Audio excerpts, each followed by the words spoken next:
आज की इस वीडियो में कवर करते हैं सेपरेशन ऑफ सब्सटेंसेस, जो कि साइंस का आपका नेक्स्ट चैप्टर है। ठीक, सबसे पहली बात आपको ध्यान में ये रखनी है कि चैप्टर काफ़ी इजी है, सो डोंट वरी, बहुत आराम से पढ़ना है। चीज़ें बहुत इजी हैं, जो हम डेली अपनी लाइफ में देखते आ रहे हैं या एक्सपीरियंस करते आ रहे हैं, वही सारी चीज़ें हमें आज दोबारा पढ़नी है। मतलब यहाँ पे जितनी भी चीज़ें आप देखेंगे, कुछ शब्द भले आप नए सुने, बाकी जो भी टॉपिक आप पढ़ेंगे यहाँ पे आपको लगेगा कि ये सब हमारी डेली लाइफ में होता रहता है। ठीक, तो सबसे पहले एक छोटा सा ब्लूप्रिंट ले लो इस चैप्टर का। देखो, सबसे पहले हमें यह पढ़ना है कि सब्सटेंस कितने टाइप के होते हैं। तो इसका एक ब्लूप्रिंट अगर मैं आपको दे दूं, सब्सटेंस दो टाइप के होते हैं, अभी हमें जो पढ़ना है। ठीक है, प्योर, एक प्योर सब्सटेंस होता है, एक इम्प्योर सब्सटेंस होता है। और जो प्योर सब्सटेंस होते हैं ये भी दो टाइप के होते हैं, एलिमेंट और कंपाउंड। अगर आपको याद हो तो हम एलिमेंट और कंपाउंड इन दो टॉपिक्स पे पहले भी चर्चा कर चुके हैं, बट फिर भी आज हम रिपीट कर देंगे इस टॉपिक को, कोई बात नहीं। सब्सटेंस दो टाइप के, प्योर और इम्प्योर। तो प्योर दो कैटेगरी के, एलिमेंट और कंपाउंड। और ये जो इम्प्योर होते हैं इन्हें हम बोलते हैं मिक्सचर। इन्हें हम क्या बोलते हैं? मिक्सचर बोलते हैं। और ये मिक्सचर भी दो टाइप के होते हैं, पहला एक होमोजीनियस और दूसरा एक हेटेरोजीनियस। ठीक है, बस इतनी सी बातें हमें पढ़नी है। उसके बाद ये पढ़ना है कि सेपरेशन क्या होता है। सेपरेट का मतलब होता है अलग करना, उसी सेपरेट से बना क्या है? सेपरेशन। तो हमें ये देखना है कि सब्सटेंसेस को हम सेपरेट कैसे करते हैं, उसके अलग अलग मेथड है, बस यही है इस चैप्टर में। तो आइए शुरुआत करते हैं सबसे पहले प्योर सब्सटेंस से। ये आपका पहला टॉपिक। आपने देखा ना कि सब्सटेंस दो टाइप के होते हैं, प्योर और इम्प्योर। तो प्योर सब्सटेंस किसको बोलेंगे? ठीक है ना। चलिए, अब बच्चे क्या इमेजिन करेंगे? प्योर का मतलब जो साफ़ हो और इम्प्योर का मतलब जो गंदा हो। तो यहाँ साफ़ और गंदा से बिल्कुल भी मतलब नहीं है। हम लोग साइंस में हैं तो साइंस की तरीके से पढ़ेंगे कि क्या प्योर होता है और क्या इम्प्योर होता है। तो हमारे आसपास जितने भी ऑब्जेक्ट दिखते हैं, जितनी भी चीज़ें हमें दिखाई दे रही हैं, जितने भी मैटर दिखाई देते हैं, उनमें से कुछ ऐसे मैटर होते हैं जिनके कॉन्स्टिट्यूएंट पार्टिकल्स, यानी कि वो पार्टिकल जिनसे वो बने हैं, वो एक ही तरीके के होते हैं, एक ही टाइप के होते हैं। तब ऐसे सब्सटेंस को हम क्या बोलते हैं? Pure substance. यहाँ पे क्या लिखा हुआ है? डेफिनेशन पढ़िए। Many substances around us contain only one type of constituent particles. हमारे आसपास जितने भी सब्सटेंस हैं उसमें कुछ ऐसे होते हैं जिनमें एक ही तरह के पार्टिकल पाए जाते हैं, उन्हें हम क्या बोलेंगे? Pure substance. और ये एलिमेंट भी हो सकते हैं और कंपाउंड भी हो सकते हैं। ठीक है ना। अगर मैं आपको फिगर बना के दिखाऊं तो लेट से हमारे पास यहाँ पे क्या है? एक कोई, इसको हम कोई भी एक क्या मान के चल सकते हैं? मैटर। इस मैटर में हमने देखा कि इसके जो ये पार्टिकल्स हैं ये एक ही टाइप के हैं, मतलब अलग अलग टाइप के नहीं, एक ही टाइप के हैं। तब इन्हें हम क्या बोलेंगे? इन्हें हम बोलेंगे एलिमेंट। क्या बोलेंगे? एलिमेंट। एलिमेंट तब बोलेंगे जब ये सारे पार्टिकल्स, जो ये स्मॉलेस्ट पार्टिकल है यहाँ पर, अगर ये एटम हुए तो, अगर स्मॉलेस्ट पार्टिकल एटम हुए तो हम इन्हें क्या बोलेंगे कि भैया ये एलिमेंट है। ध्यान दीजिए, सारे पार्टिकल या सारे एटम एक जैसे हैं। ठीक, एक कलर में बनाने का मतलब एक जैसे हैं। बट इस बार देखना, फिगर दोबारा क्यों बनाना है ना, एक फिगर बना तो है। चलिए थोड़ा दिमाग लगाते हैं।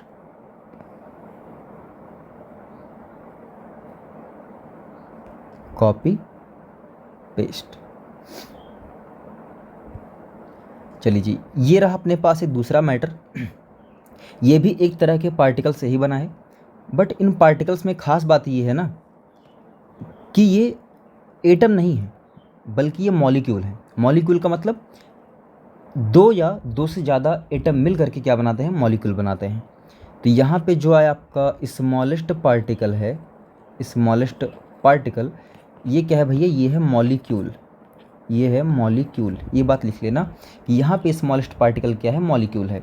और ध्यान रखना, जो मॉलिक्यूल होते हैं ये भी एटम से ही बने होते हैं। ठीक, तो एक ऐसा सब्सटेंस, फिर सुनना एक बात, एक ऐसा सब्सटेंस जो एक तरीके के पार्टिकल से बना होगा वो होगा प्योर सब्सटेंस। और प्योर सब्सटेंस एलिमेंट भी हो सकता है और कंपाउंड भी हो सकता है।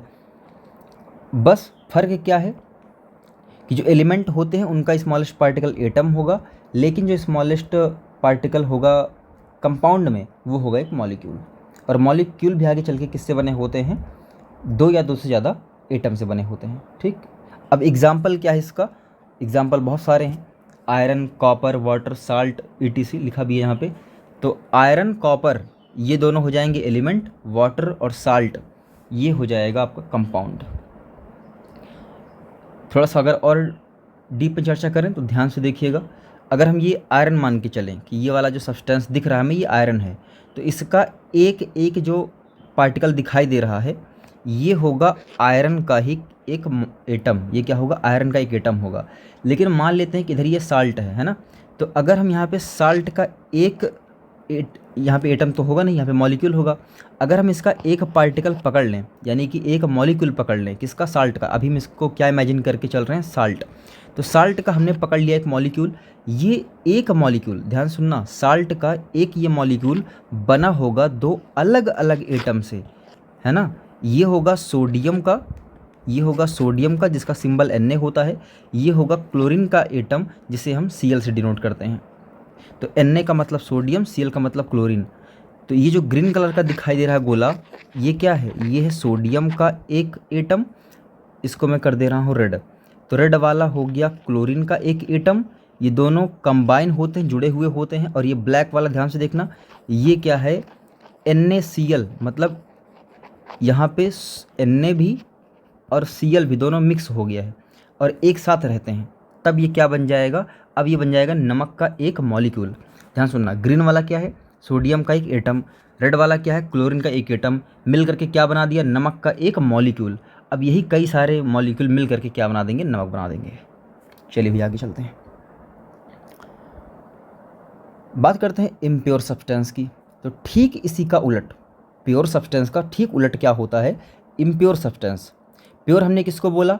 जिसके कॉन्स्टिट्यूएंट पार्टिकल्स एक जैसे होते हैं उन्हें हम क्या बोलते हैं? प्योर। और जिसके कॉन्स्टिट्यूएंट पार्टिकल्स अलग अलग होंगे उन्हें हम क्या बोलेंगे? इम्प्योर बोलेंगे। फिगर बनाऊंगा तो एकदम क्लियर हो जाएगा, बस ध्यान से देखते रहना। ये हमने एक मैटर ले लिया, फॉर एग्जाम्पल कोई भी एक मैटर है, ये क्या है? इसके छोटे छोटे पार्टिकल्स। ये क्या है? इसके छोटे छोटे पार्टिकल्स। ये क्या है? इसके छोटे छोटे पार्टिकल्स। लेकिन ध्यान से देखना, एक तरीके के नहीं है, कहीं पर रेड है। दो कलर लेने का मतलब यहाँ पे ये है मेरा कि दो अलग अलग तरीके के पार्टिकल, दो अलग अलग कलर का मतलब क्या है? दो अलग अलग तरीके के पार्टिकल। तो साफ साफ दिखाई दे रहा है कि ये एक ऐसा मैटर है जिसके जो पार्टिकल्स हैं वो अलग अलग टाइप के हैं। क्या आपको एक बात क्लियर हो जा रही है दो कलर देख करके?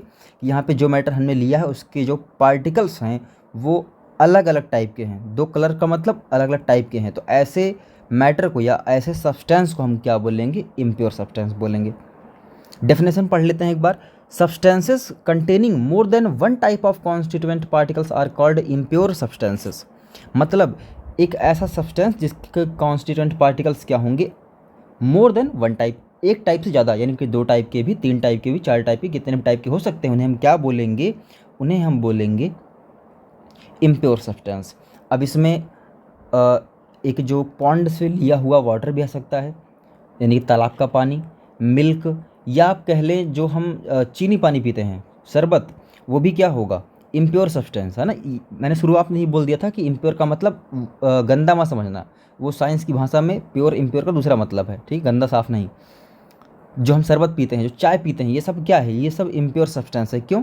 क्योंकि अगर हम शरबत का थोड़ा सा स्ट्रक्चर देखें तो उसमें वाटर के भी पार्टिकल्स मौजूद होंगे, अगर चीनी का बना है तो शुगर के पार्टिकल्स मौजूद होंगे, फिर आपने नींबू डाल दिया, नींबू के जूस में भी बहुत सारे पार्टिकल होते हैं, मतलब तीन चार तरह के पार्टिकल यहाँ पे घूम रहे होंगे। तो इसलिए नींबू पानी यानी कि जो शरबत है ये क्या है? इम्प्योर सब्सटेंस है।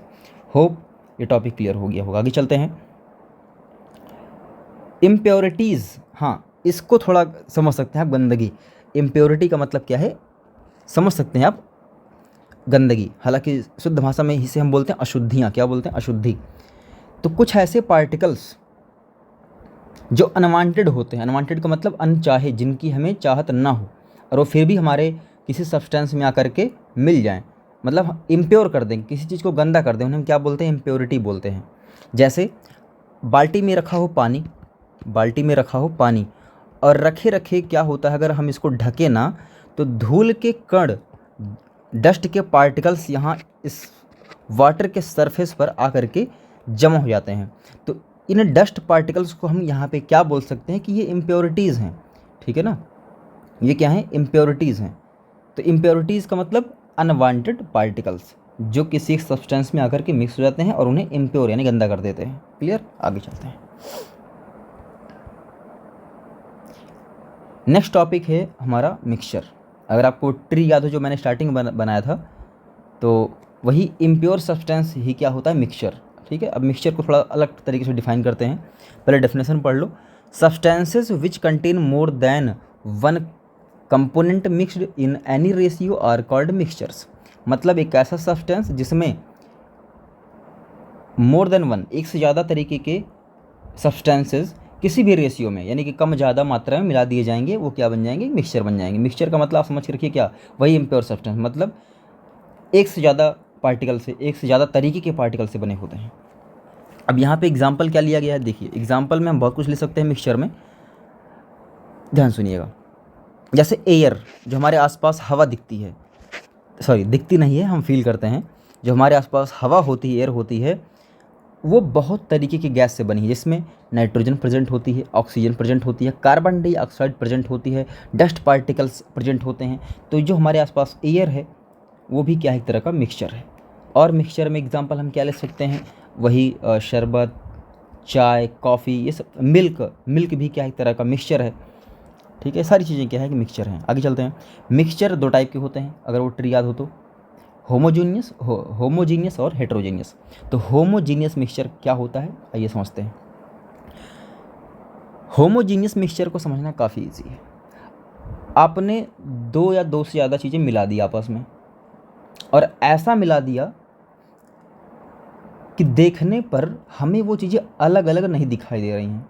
फॉर एग्ज़ाम्पल, हमने ले लिया सॉल्ट और इसमें मिक्स कर दिया वाटर। ठीक है, सॉल्ट वाटर क्या कर दिया, मिक्स कर दिया।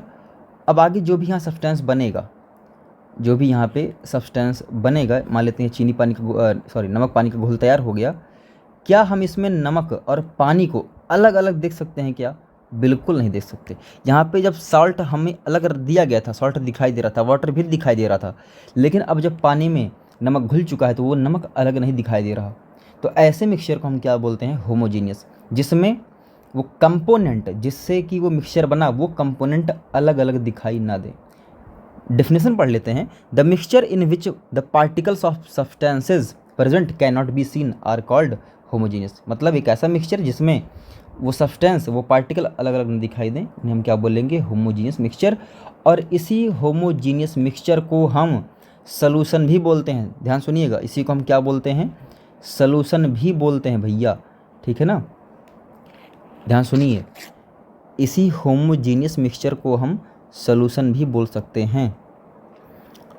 अब यहाँ पे दो नए वर्ड से आप इंट्रोड्यूस होंगे, सॉल्वेंट और सॉल्यूट। ध्यान दीजिएगा, सॉल्यूट और सॉल्वेंट।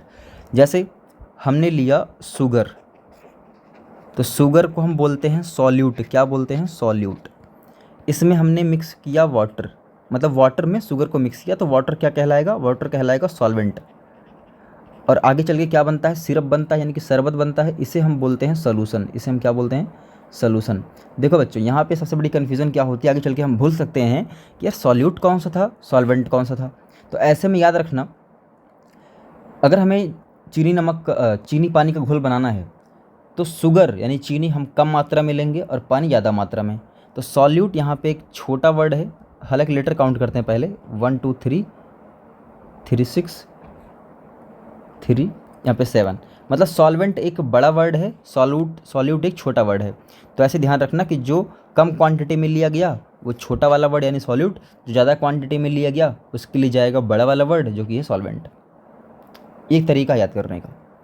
इसके एग्जाम्पल क्या है, शुगर एंड वाटर काफ़ी ज़्यादा चर्चा में रहता है। हाँ, एयर भी क्या है, होमोजीनियस मिक्सचर है। क्यों, क्योंकि एयर में जितनी भी गैसेस मिक्स हैं आप उन्हें अलग अलग नहीं देख सकते। कोल्ड ड्रिंक में भी बहुत सारी चीज़ें मिक्स होती हैं, बट हम उन्हें अलग अलग नहीं देख पाते। क्लियर, ये हो जाएगा होमोजीनियस मिक्सचर। अब इसके बाद क्या है, हेट्रोजीनियस। ठीक, होमोजीनियस का उल्टा हेट्रोजीनियस। हेट्रोजीनियस मिक्सचर एक ऐसा मिक्सचर होता है जिसमें हम कंपोनेंट्स को, यानी कि वो सब्सटेंसेस जिनसे मिलकर के वो मिक्सचर बना, हम उनको अलग अलग देख सकते हैं, ठीक है ना, उन्हें हम बोलेंगे हेट्रोजीनियस मिक्सचर। जैसे हम सुबह सुबह मिल्क में कॉर्नफ्लेक्स डालते हैं, तो ये मिल्क होता है, यहाँ पे कॉर्नफ्लेक्स ऐसे, तो ये हमें अलग अलग दिखाई दे रहा है भैया, तो ये क्या है, हेट्रोजीनियस मिक्सचर है, ठीक है।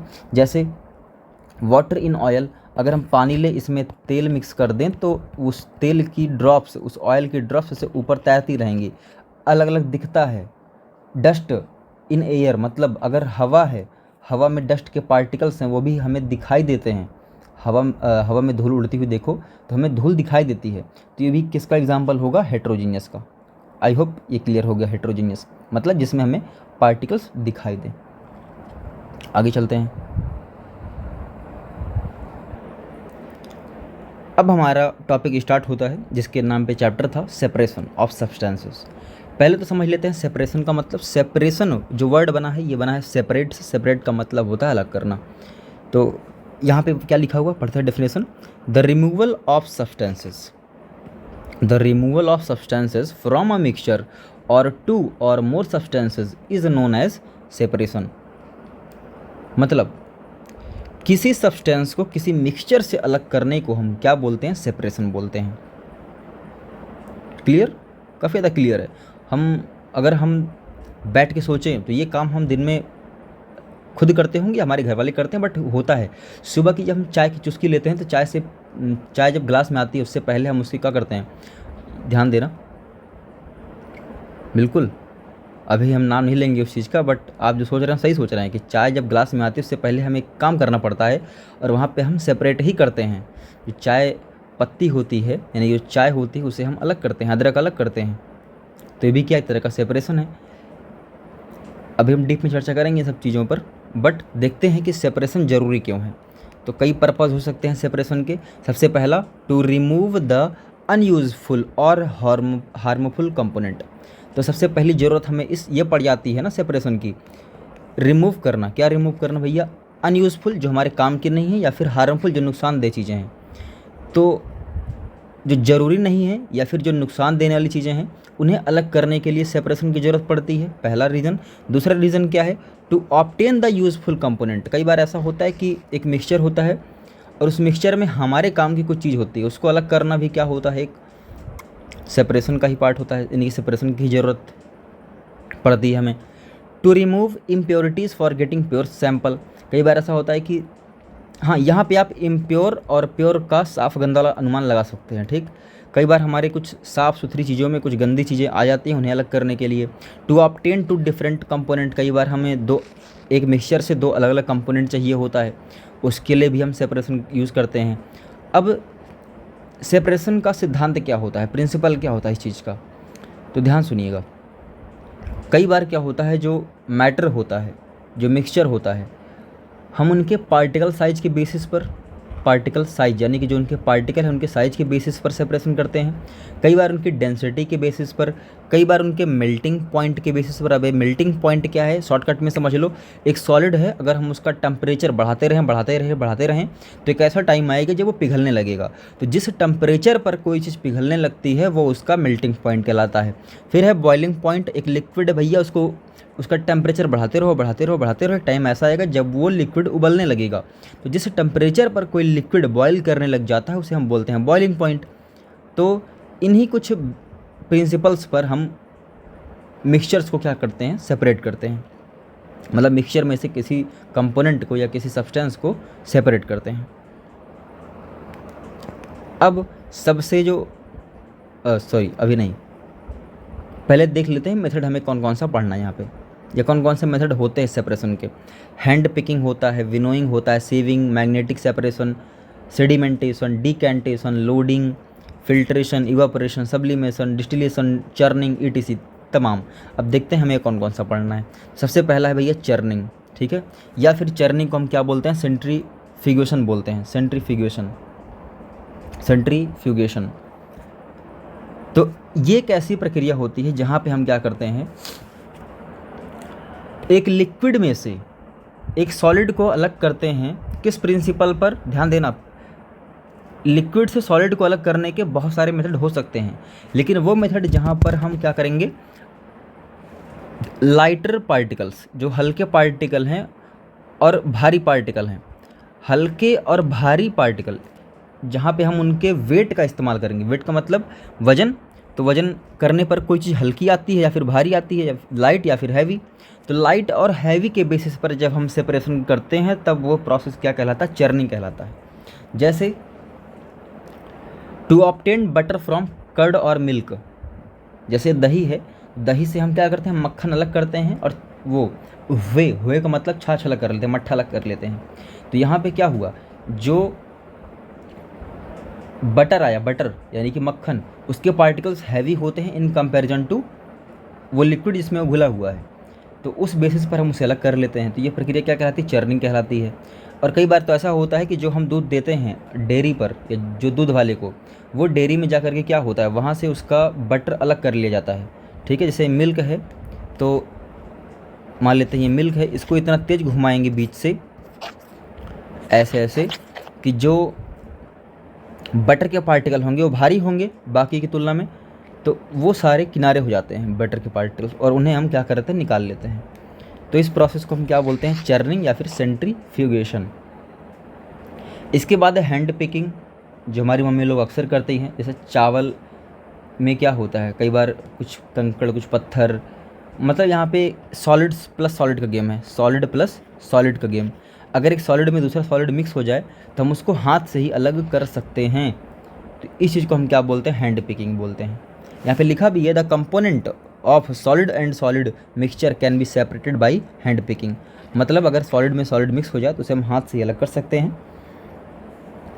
और अब ये कब काम आता है, ये it is used for separating large size impurities like stone and husk.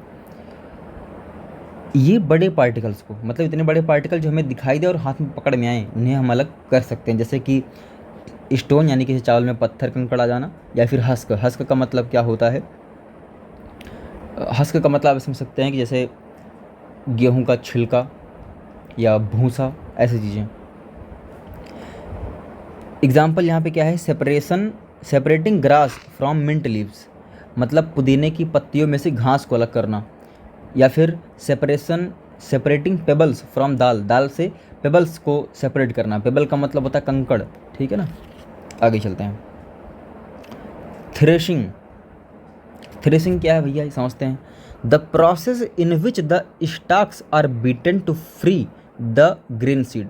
जैसे गेहूँ या चावल हम लगाते हैं स्टाक के लिए थोड़ी ना, हम लगाते हैं उसके सीड के लिए। जैसे थोड़ा सा पहले आपको फिगर बना दिया जाए, मान लेते हैं कि गेहूं का एक पौधा तैयार है। ये क्या है, गेहूं का एक पौधा तैयार है, और यहाँ पे लगे हुए हैं ऐसे धान या गेहूं, जो भी आप इमेजिन कर सकें, इमेजिन कर लें। चलो जी, तो यहाँ पे हमारे काम की चीज़ क्या है, हमारे काम का तो ये सीड है ना, ये सीड है। तो इस सीड को इस बाकी स्टाक से, इसे हम क्या बोलेंगे, जो ये पौधे का हिस्सा है, इसे हम बोलेंगे स्टाक, इसे हम क्या बोलेंगे, स्टाक बोलेंगे। तो इस सीड को इस स्टैक से अलग करने के लिए हम क्या करते हैं, या तो पिटाई करते हैं, या उस पर बैल चलाते हैं, या फिर इस थ्रेसिंग मशीन का इस्तेमाल करते हैं। तो कुल मिला के स्टाक से, यानी कि जो पौधे का, पूरे पौधे से सीड को अलग करने को हम क्या बोलेंगे, थ्रेसिंग बोलेंगे। और ये काम हाथ से भी हो रहा है, बुलक यानी बैलों से भी हो रहा है, और एक मशीन आती है जिसे हम बोलते हैं थ्रेसिंग मशीन। क्यों नाम पड़ा इसका थ्रेसिंग मशीन, क्योंकि थ्रेसिंग के काम आ रही है, इसलिए इसका नाम क्या है, थ्रेसिंग मशीन है। और यहाँ पे एक वर्ड लिखा है, this method is used by farmers. ये जो विधि है एक किसान इस्तेमाल करते हैं, टू सेपरेट द ग्रेन्स, अनाज को अलग करने के लिए, ग्रेन का मतलब अनाज होता है, स्टाक से अलग करने के लिए। आफ्टर हार्वेस्टिंग, हार्वेस्टिंग का मतलब होता है फसल कटाई। जब फसल काटी जाती है तो उसी फसल कटाई को हम क्या बोलते हैं, हार्वेस्टिंग बोलते हैं, ठीक है। और ऐसी मशीनें जो फसल को काटती हैं उन्हें हम बोलते हैं हार्वेस्टर, ठीक। और आज के टाइम पे ऐसी मशीनें आ गई हैं जो फसल काटती भी हैं और ये थ्रेसिंग वाला काम भी कर देती हैं, तो उन्हें हम बोलते हैं कंबाइन। क्या बोलते हैं, कंबाइन, जो दोनों काम करे, थ्रेसिंग भी और हार्वेस्टिंग भी। इसके बाद नेक्स्ट जो मेथड ऑफ सेपरेशन है वो है विनोइंग। इसको नॉर्मली हिंदी में बोलते हैं ओसाना। तो यहाँ भी हैवी और लाइट वाला जो कॉन्सेप्ट है वही यूज़ होता है। तो इस प्रोसेस में हम करेंगे क्या, जो हमारा ग्रेन होगा उसको थोड़ी हाइट से छोड़ेंगे और इस तरीके से कि एक साइड से क्या चल रही हो, हवा चल रही हो। तो जब पीछे से हवा आ रही है और हमने क्या किया, ऊंचाई से अपने इस ग्रेन को सस्पेंड किया यानी कि छोड़ा, तब क्या होगा, जो भारी पार्टिकल्स होंगे उसमें जो हमारा ग्रेन यानी कि जो हमारा अनाज है वो भारी है, वो नीचे आ जाएगा। और जो हस्क है, हस्क का मतलब जो थोड़ा बहुत भूसा या थोड़ा बहुत पत्तियाँ वगैरह रह गई हैं वो हल्की होंगी अनाज से और वो हवा के साथ उड़ जाएंगी। ठीक है, तो हो गया अलग हमारा यहाँ पे अनाज। तो इस प्रक्रिया को हम क्या बोलते हैं, विनोइंग बोलते हैं। डेफिनेशन आप पढ़ सकते हैं, it is process which is used to separate heavier and lighter components of a mixture by wind और बाई ब्लोइंग एयर। तो ये एक ऐसा मेथड है जहाँ पे हम हैवी और लाइट कंपोनेंट को अलग करते हैं, या तो हवा से यानी कि नेचुरल जो हवा चल रही है उससे, या फिर पंखा वगैरह लगा के। This method is used by farmers, और ये किसान काफ़ी इस्तेमाल करते हैं ताकि ये अनाज से वो हस्क को अलग कर सकें। नेक्स्ट है सेविंग। जी, इसकी हम चर्चा कर रहे थे अभी थोड़ी देर पहले कि सुबह सुबह हम क्या करते हैं, चाय को छानते हैं ताकि अदरक, इलायची, चाय की पत्ती जो उसमें गई है वो हमारी चाय में ना आए। तो इस प्रोसेस को हम क्या बोलते हैं, सेविंग बोलते हैं। पूरा कॉन्सेप्ट आपको पता ही, बस एक बार रिवाइज करना है। चलिए देखते हैं। It is a process in which a component of mixture with different size. हाँ, यहाँ पे कौन सा कॉन्सेप्ट यूज हुआ, हैवी लाइट का नहीं, यहाँ पे इस्तेमाल हुआ साइज वाला।